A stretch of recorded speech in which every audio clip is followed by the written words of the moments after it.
1 जुलै 2025 ची मतदार यादी ही प्रभागनिहाय विभाजित करण्यात आलेली आहे आणि ही मतदार यादी ही भारत निवडणूक आयोगाकडून घेतलेली मतदार यादी असल्यामुळे या मतदार यादीमधील कुठलेही नाव डिलीट करणे किंवा कुठलेही नाव त्यामध्ये ॲड करणे याचे अधिकार राज्य निवडणूक आयोगाला नाही आहेत। मात्र चुकीने एका प्रभागामधील मतदार दुसऱ्या प्रभागामध्ये जर गेले असतील ते बदल करण्याचे अधिकार आहे। टंकलेखनामधल्या किंवा लेखनिकांच्या काही चुका असतील त्यासुद्धा दुरुस्त करण्याचे अधिकार आहेत आणि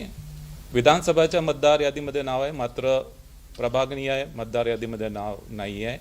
ते सुद्धा नावं संमेलित करण्याचे अधिकार असतील। या निवडणुकीसाठी